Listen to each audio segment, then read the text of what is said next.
द्विरदशिखरि सिंहासद्मवान् पद्मयोनेः तुरगसवन वेद्यां श्यामलो हव्यवाहः कलशजलधि कन्या वल्लरी कल्पशाखी कलयतु कुशलं नः कोऽपि कारुण्यराशिः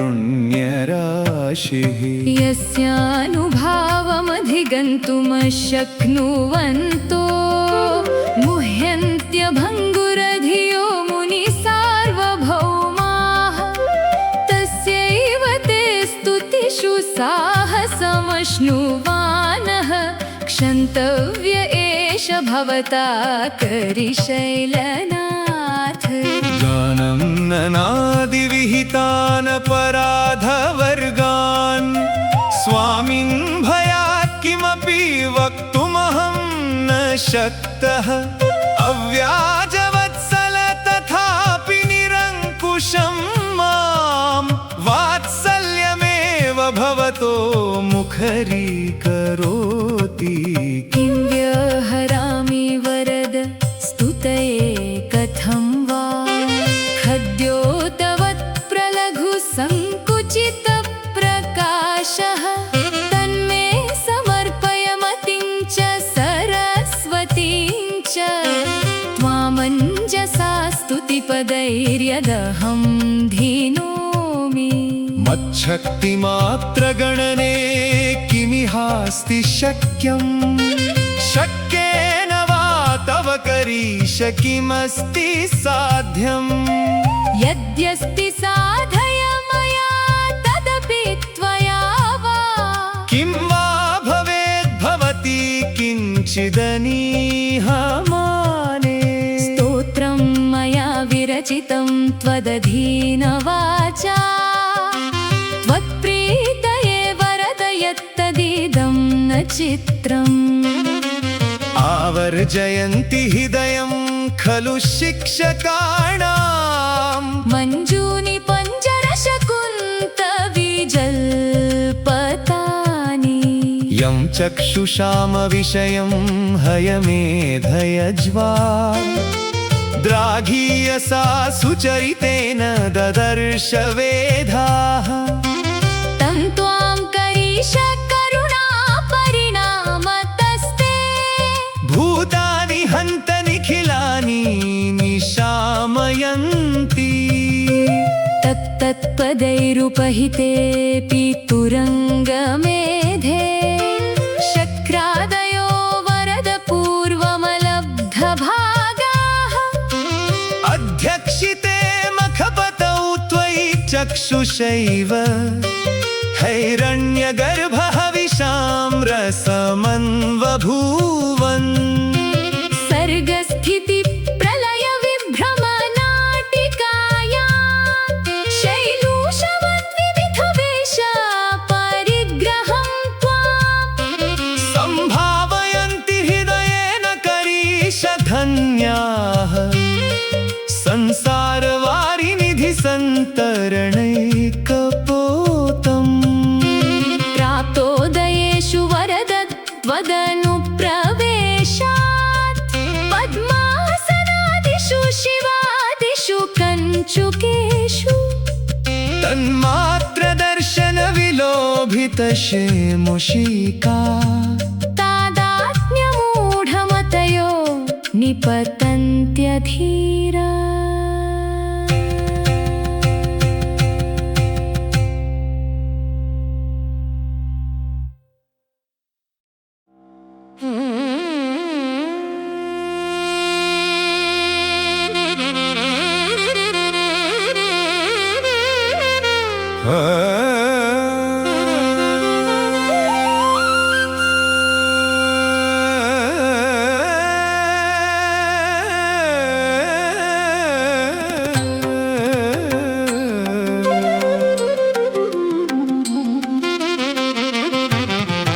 मध्ये विरिञ्चि शिवयोर्विहितावतारः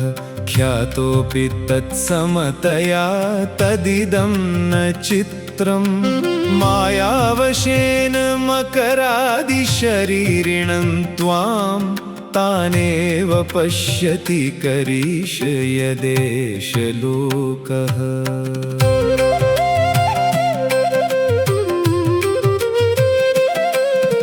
ब्रह्मेति शङ्कर इतीन्द्र इति स्वराडि त्यात्मेति सर्वमिति सर्वचराचरात्मन् हस्तीश सर्ववचसामवसानसीमां त्वां सर्वकारणमुशन्त्यनपायवाचः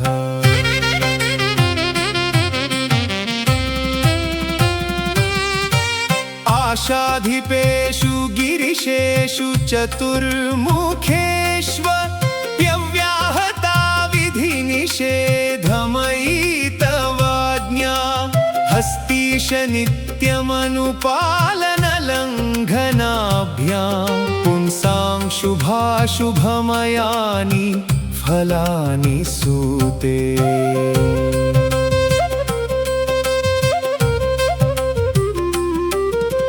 त्रातापदि स्थितिपदं भरणं प्ररोहः छायाकरीश सरसानि फलानि च त्वं शाखागतत्रिदशवृन्दशकुन्तकानां किं नाम्नासि महतां निगमद्रुमाणाम्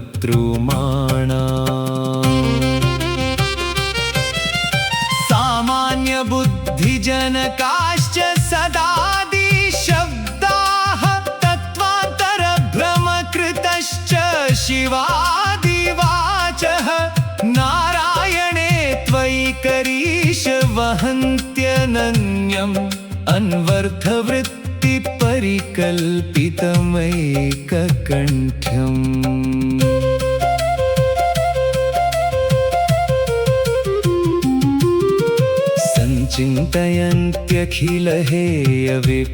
चिन्तयन्त्यखिलहेयविपक्षभूतं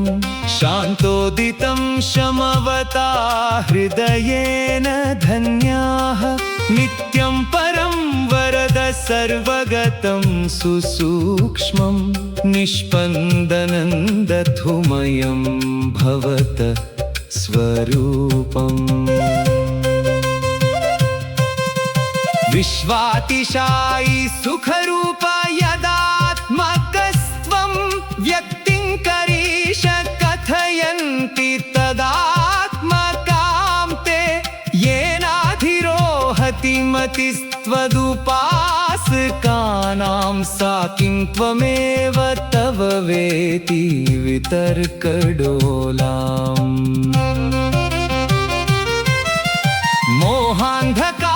मोहान्धकारविनिवर्तन जागरूके दोषादिवापि निरवग्रहमेधमाने त्वत्तेजसि द्विरदशैलपते विमृष्टे श्लाघ्येत सन्तमसपर्वसहस्रभानो रूढस्य चिन्मयतया हृदये करीश स्तम्भानुकारी परिणामविशेषभाजः स्थानेषु जाग्रति चतुर्ष्वपि सत्त्ववन्तः शाखाविभागचतुरे तव चातुरात्मे नागाचलेश निखिलोपनिषन्मनीषा मञ्जूषिकामरकतं परिचिन्वतां त्वां तन्विहृदि स्फुरति कापि शिखामुनीनां सौदामिनीव निभृता नवमेघगर्भा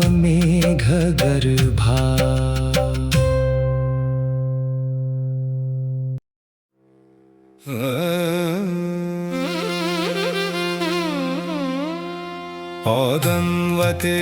महति सद्मनि भासमाने श्लाघ्ये च दिव्यसदने तमसः परस्तात् अन्तः कलेवरमिदं सुशिरं सुसूक्ष्मं जातं करीशकथमादरणास्पदं ते बलाकृतेर्वटपलाशमितस्य यस्य ब्रह्माण्डमण्डलमभूदुदरैकदेशे तस्यैव तद्वरदहन्तकथं प्रभूतं वाराहमास्थितवतो वपुरद्भुतं ते भक्तस्य दानवशिशोः परिपालनाय भद्रान्द्रिसिंहकुहनामधिजग्मुषस्ते स्तम्भैकवर्जमधुनापि करीशनूनं त्रैलोक्यमेतदखिलं नरसिंहगर्भम्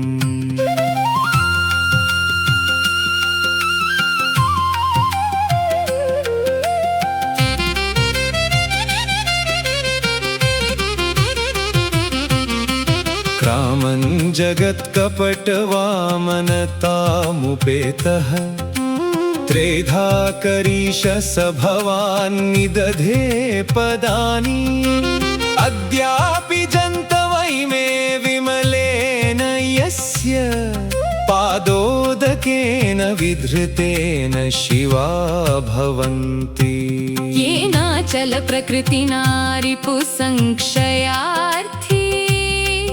वारान्निधिं वरद पूर्वमलङ्घयस्त्वं तं वीक्ष्य सेतुमधुनापि शरीरवन्तः सर्वे षडूर्मि बहुलं जलधिं तरन्ति इत्थं करीशदुरपह्नव दिव्यभव्य रूपान्वितस्य विबुधादिविभूति साम्यात् केचिद्विचित्रचरितान् भवतोऽवतारान् सत्यान् दयापरवशस्य वदन्ति सन्तः संशील्यभावितधिया भवता कथञ्चित् सञ्छादितानपि गुणान् वरदत्वदीयान् प्रत्यक्षयन्त्यविकलं तव सन्निकृष्टाः पत्युस्त्विषामिव पयोदवृतान्मयूखान् नित्यं करीशतिमिराविलदृष्टयोऽपि सिद्धाञ्जनेन भवतैव विभूषिताक्षाः पश्यन्त्युपरि उपरि सञ्चरतामदृश्यम् मायानि गूढमनपाय महानिधिं त्वाम् सद्यस्त्यजन्ति वरदत्वयि बद्धभावाः पैतामहादिषु पदेष्वपि भावबन्धम् कस्मै स्वदेतसुखसञ्चरणोत्सुकाय कारागृहे कनकशृङ्खलयापि बन्धः हस्तीशदुःखविषदिग्धफलानुबन्धी न्याब्रह्मकीकमपराहत सम्प्रयोगे दुष्कर्म सञ्चयवशात् दुरतिक्रमेण प्रत्यस्त्रमञ्जलिरसो तव निग्रहास्त्रे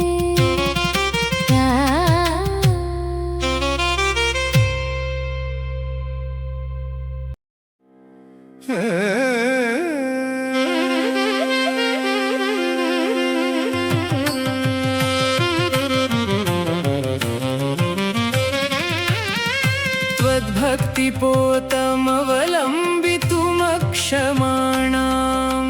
पारं परं वरद गन्तुमनीश्वराणां स्वैरं लिलङ्घयिषतां भववारिराशिं त्वामेव गन्तुमसि सेतुरभङ्गुरस्त्वम् अश्रान्तसंसर धर्मनिपीडितस्य भ्रान्तस्य मे वरद भोगमरीचिकासु जीवातुरस्तु निरवग्रहमेधमानो देवत्वदीयकरुणामृतदृष्टिपातः अन्तः प्रविश्य भगवन्नखिलस्य जन्तो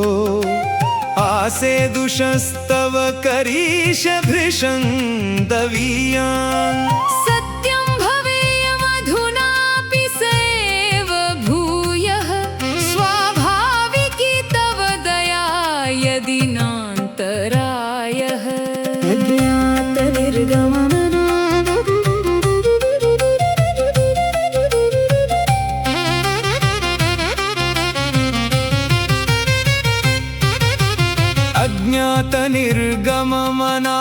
अज्ञातनिर्गममनागमवेदिनं माम्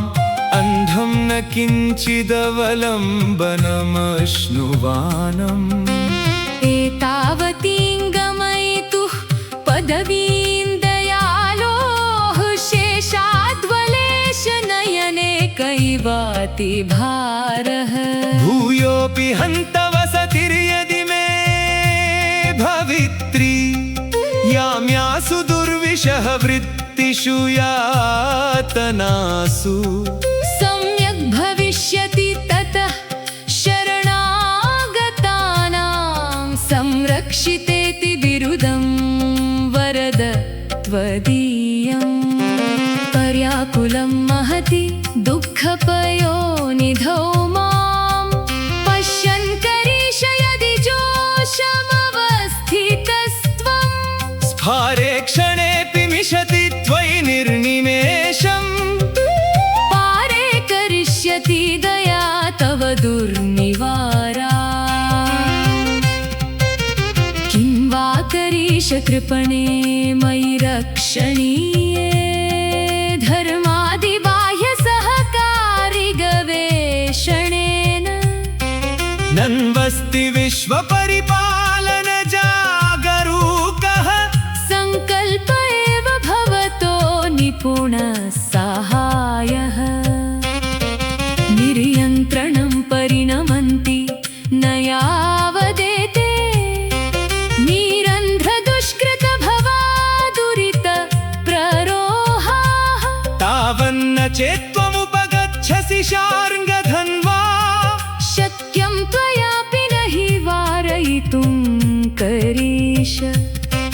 यावन्न पश्यति निकाममर्षणो माम् ध्रुभङ्गभीषणकरालमुख कृतान्तः तावत् पतन्तु मयि ते भगवन् दयालो उन्निद्रपद्मकलिका मधुरा कटाक्षा सत्त्वं स एव रभसो भवदोपवाह्यः चक्रं तदेव शितधारमहं च पाल्यः साधारणे त्वयि करीश समस्तजन्तु मातङ्गमानुषभिदानविशेषहेतुः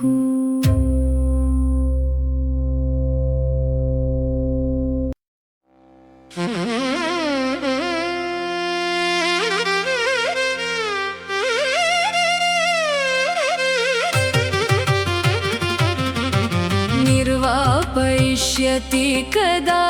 करिशैलधामन् दुर्वार कर्म परिपाकमहादवाग्निं प्राचीन दुःखमपि मे सुखयन्निवत्वत् पादारविन्द परिचाररसप्रवाह मुक्त स्वयं सुकृत दुष्कृत शृङ्खलाभ्याम् अर्चिर्मुखैरधिकृतैरतिवाहिताध्वा स्वच्छन्द किङ्करतया भवतः करीश स्वाभाविकं प्रतिलभेयमहाधिकारम् त्वं चेत् प्रसीदसि तवास्मि समीपतश्चेत् त्वय्यस्तभक्तिरनघा करिशैल अनुसृज्यते यदि च दासजनस्त्वदीयः संसार एष भगवन्नपवर्ग एव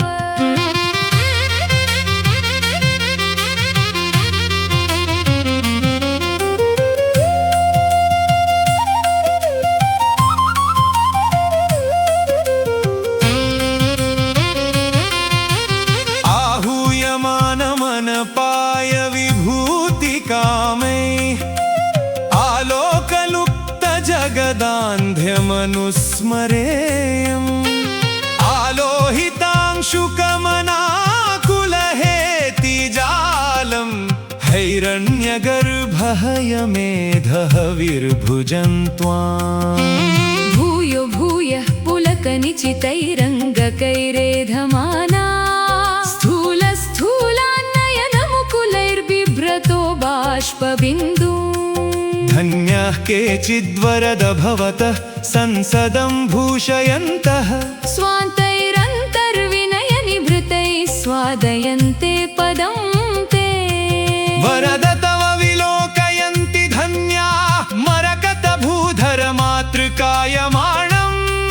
व्यपगतपरिकर्मवारवाणं मृगमदपङ्कविशेषनीलमङ्गम् अनिभृतपरिरम्भैराहितामिन्दिराया कनकवलयमुद्रां कण्ठदेशे दधानः फणिपतिशयनीयादुत्थितस्त्वं प्रभाते वरद सततमन्तर्मानसं सन्निधेया तुरगविहगराजस्यन्दनान्दोलिकादि श्वधिकमधिकमन्यामात्मशोभां दधानम् अनवधिकविभूतिं हस्तशैलेश्वरं त्वाम् अनुदिनमनिमेषैर्लोचनैर्निर्विशेयम्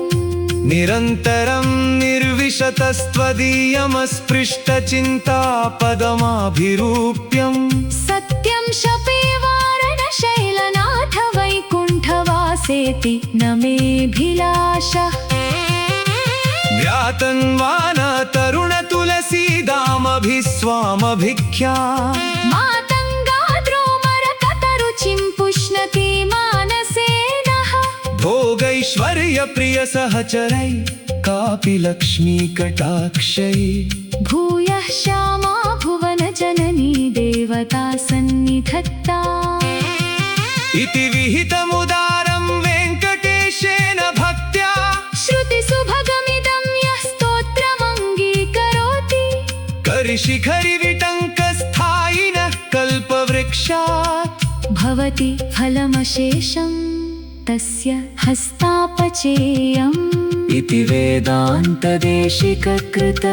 वरदराजपञ्चाशत् समाप्ता।